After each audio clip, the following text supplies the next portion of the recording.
भजन न्यून से न्यून प्रातःकालीन बेला में 1 घंटा और सायंकालीन बेला में भी बोलो 1 घंटा अवश्य करना चाहिए, क्योंकि उस प्रभु का भजन करने से माताओं बहनों सज्जनों हमें लाभ क्या मिलता है। कहते हैं कि जो प्रभु भक्त होता है, ईश्वर भक्त होता है, उसके सामने यदि पहाड़ जैसी समस्या भी आकर के उपस्थित हो जाए ना, तो वो राई के समान छोटी प्रतीत होती है। उस ईश्वर की कृपा इतनी बड़ी हमारे ऊपर सदैव बनी रहती है। इसलिए आओ, दुखों से छूटने का मात्र केवल उपाय यही है कि हम ईश्वर का सानिध्य अपनी निरंतरता उस ईश्वर के समक्ष बनाए रखें। सुबह शाम की हम संध्या को कभी भी ना छोड़ें। इसलिए आओ, ये मनुष्य रूपी चोला मिला है, तो आई कवि हुए बड़े सुंदर नंदलाल जी, उन्होंने बड़ी सुंदर पंक्तियां लिखी। क्या कहा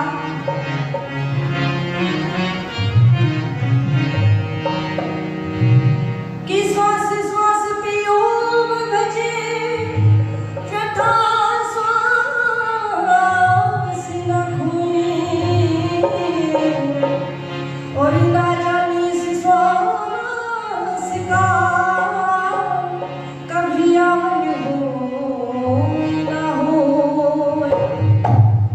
अरे मानव चोला रतन अमोला, सुन कर्मों से पाया तुझे क्या हो गया है, तुझे क्या हो गया है। ओ मानव चोला रतन अमोला, सुन कर्मों से पाया तुझे क्या हो गया है, तुझे क्या हो गया है।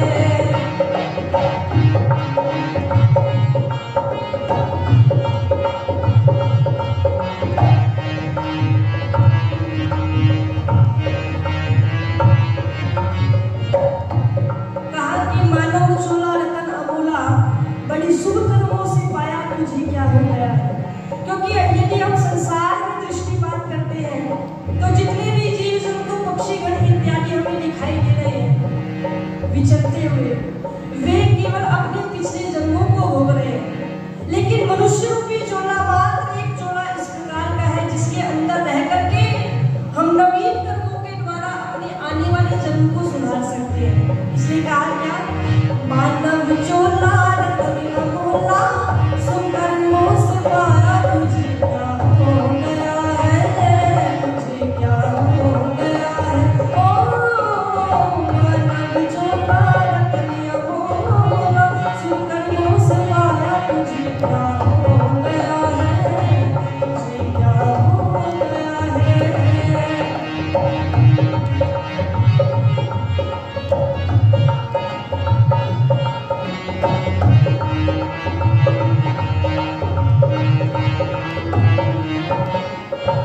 और क्या कहा, जितनी भी है जीवधारी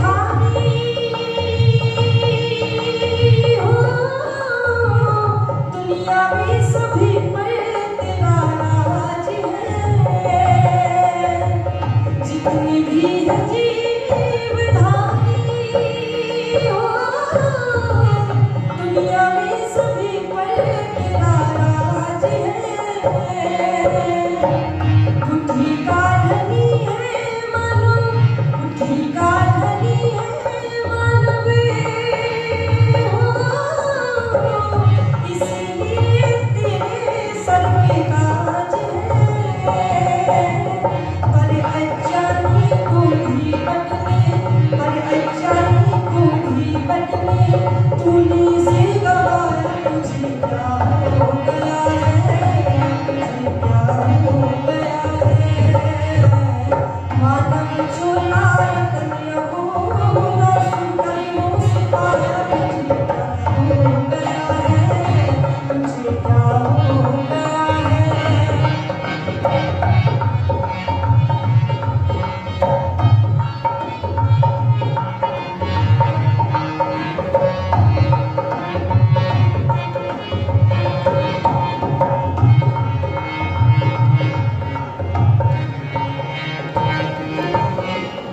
और अगली पंक्तियों में बड़ी सुंदर बात कही। क्या लिखा, करोड़ों ही आए यहाँ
बजा करके एक बार सहयोग करेंगे। क्या करेंगे? अरे मानव चोला रतन अमोला सुंदर मुस्काया तुझे क्या हो गया है, तुझे क्या हो गया है। ओ मानव चोला रतन अमोला सुंदर मुस्काया तुझे क्या हो गया है, तुझे क्या हो गया है।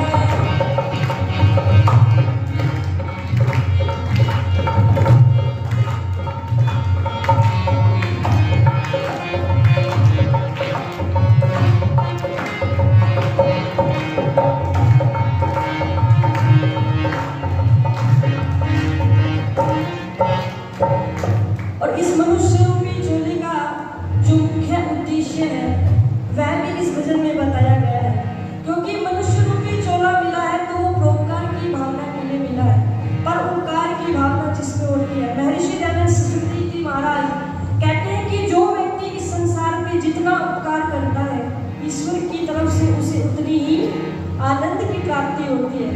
क्योंकि संसार में यदि हम देखते हैं तो सुख तो अनेक प्रकार के संसाधनों से हमें मिल जाता है, लेकिन आनंद की प्राप्ति यदि हमें प्राप्त करनी है तो उस सच्चिदानंद स्वरूप के पास जाना ही पड़ेगा। स्वीकार क्या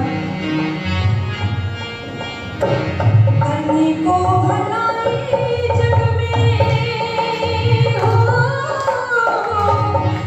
जाता ईश्वर ने याद करे, करने को भलाई जग में हो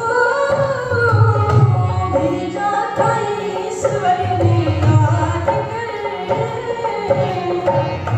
विषयों में फंस करके ना, विषयों में फंस करके ना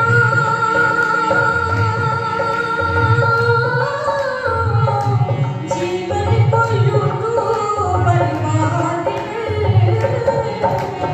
मेरा मेरे के चक्कर में, मेरा मेरे के चक्कर में तुम अपने घर वाला तुझे क्या हो गया है, तुझे क्या हो गया है। ओ मानव चोला रतन अमोला सुंदर मुस्काया तुझे क्या हो गया है, तुझे क्या हो गया है।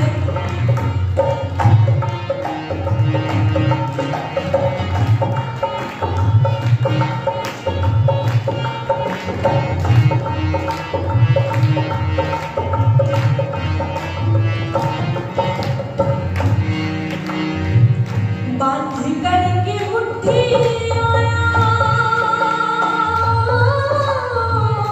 खाली हाथ जाएगा संसार से। बांध करके मुट्ठी आया खाली हाथ जाएगा संसार से। कि बांध करके मुट्ठी आया खाली हाथ जाएगा संसार से। आप सभी ने सिकंदर का नाम अवश्य सुना होगा।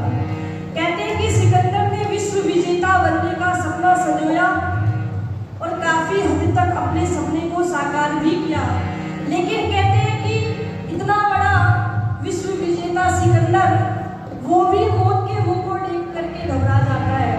और एक कवि ने बड़ी सुंदर बात लिखी थी। क्या कहा कि सिकंदर के हौसले बड़े आली थे, सिकंदर के हौसले बड़े आली थे, लेकिन अंत समय में जब वो गया तो उसके दोनों हाथ खाली थे। जिसका आना सुनिश्चित है उसका जाना भी सुनिश्चित है। इसलिए आओ बड़ी सुंदर बात कही। क्या करोड़ों ही आए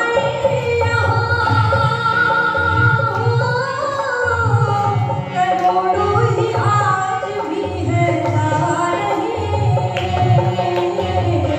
बारी बारी आ रही है, बारी बारी आज भी है जा रही। नंदलाल कट जा नंदलाल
आदरणीय कवि नंदलाल जी ने अपनी इस भजन की पंक्तियों में बड़ी सुंदर बात कही कि करने को भलाई जग में भेजा था ईश्वर ने तुझे, कुछ याद कर और विषयों में फंस कर के न बंधे जीवन को बर्बाद कर।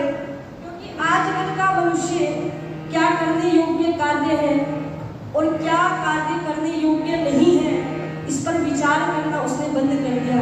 तभी समस्याओं से घिरा बैठा हुआ है आज का मनुष्य। गाजियाबाद उत्तर प्रदेश की भूमि पर एक बहुत अच्छे भजनोपदेशक हुए हैं, बड़े पुराने भजनोपदेशक हैं, पर लेकिन बहुत ही वरिष्ठ और उनकी लेखनी में बड़ा ही एक अनूठा संकलन हमें मिलता है। वो अपनी लेखनी के माध्यम से बताते हैं कि हमें किस प्रकार के कार्य करने चाहिए और किस प्रकार के कार्य वो लोग नहीं करने चाहिए।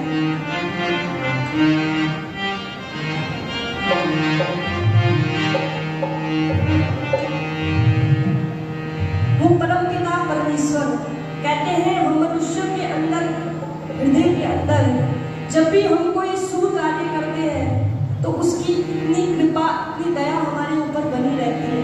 वो तुरंत हमारे हृदय के अंदर उत्साह, उमंग, उल्लास, खुशी देकर के ये बताने का प्रयास करता है कि अरे वो बंदे, जो तू कार्य कर रहा है वो निश्चित रूप से शुभ कार्य है। लेकिन इसके ठीक विपरीत जब हम कोई बुरा कार्य करते हैं, कोई अशुभ कार्य करते हैं, तो वो परमपिता परमेश्वर तुरंत हमारे हृदय के अंदर लज्जा, भय, शंका उत्पन्न करके ये बताने का प्रयास करता है कि जो तू कार्य कर रहा है वो निश्चित रूप से गलत कार्य है। तो आइए इसी सिद्धांत को, इसी बात को भजन में पिरो करके आदरणीय मेघराज जी ने हमारे साथ